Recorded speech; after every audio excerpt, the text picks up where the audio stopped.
Hello, I'm Kelly Cottonides and welcome to Online Business from Scratch, where I'm taking you behind the scenes as I build my new online business from scratch to a full-time income, while making sure it's a great fit for my travelling homeschooling life. I'll be walking you through everything I do and why so that you can follow along and build your own flexible online business quickly and efficiently. So this is the update for day 132 of my new online business, 12 days on from my last update, and I spent the first few days of that period absolutely cramming myself with Greek bakery food before we left. So it was spanakopita and bougatsa and tiropita and kalouri and mustakulura non-stop, broken up with vegetarian souvlakis and a few ice creams from an amazing shop that I found in an Athens backstreet. I may have eaten the dark chocolate and the hazelnut at different times in the same day, but I regret absolutely nothing. And so we're now back in Australia, in Melbourne, at my nana's for a week. I still haven't slept a proper night because even though I'm doing all the right things to adjust to my new opposite time zone, my body seems to be intent on not adjusting at all. And since sleeping well the night we arrived, I've only managed about 4 broken hours a night, which is giving me low-level rage and is also not great for my productivity. I did manage to read Marion Key's new book, My Favourite Mistake, in 2 days. One of our daughters came to visit for a few days, which was awesome. And I also spent another full day getting more tattoos. So I finished off my full sleeve and I also got a big Hercules moth on my thigh. And I even dozed off a bit on the table. That's how tired I was. The tattooist tells me that not many people can manage to fall asleep while getting tattooed. Now, in bad news this week, I got knocked back for Elizabeth Goddard's Low Ticket Live Summit, and I'm disappointed, but it's understandable because my business is pretty new and untested.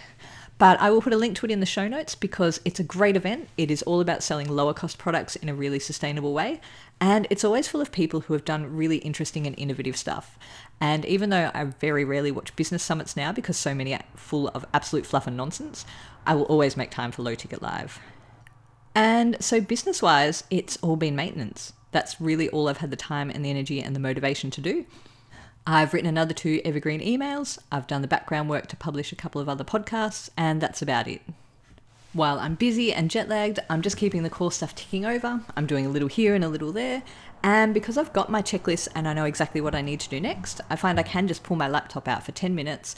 I can do the next task, like format the blog post for the next podcast episode, or draft the next email. And it doesn't really feel like I'm working much in those small chunks, but stuff is still getting done. I talk about all those sorts of productivity processes in my course, Beyond Productivity, about breaking tasks down into tiny chunks and making sure I'm able to use small bits of time, putting all the background stuff into place so I can make the most of the sometimes very scattered and broken up and interrupted time I have to work with. And the course is put together in the same way. Small chunks, small lessons, so you can actually fit it into your day because what parent has time for hour-long videos? So the link to that course is in the show notes. If you feel like you don't have any spare time and you will never be able to actually start a business or achieve your big ambitions while you're homeschooling, you'll find lots of strategies and ideas in there that work because I've used them to start multiple businesses, get my nursing degree, and do lots of other big and little things while homeschooling my 5 children and having an otherwise pretty busy life. And that's really about it for the last 12 days. I haven't done a great deal, but because the background processes are still there, it doesn't matter too much. People are still checking out my website, they're still listening to the podcast, they're still signing up for my free course. And it's all slowly but surely growing while I deal with my jet lag rage and the mild depression that comes with being back in Australia indefinitely. I already miss Greece, I miss Europe, and it's going to be a bit of a sad transition back to normal life, but it is for the greater good of my teenage boys, so I'm going to embrace it and make the most of being settled for a while.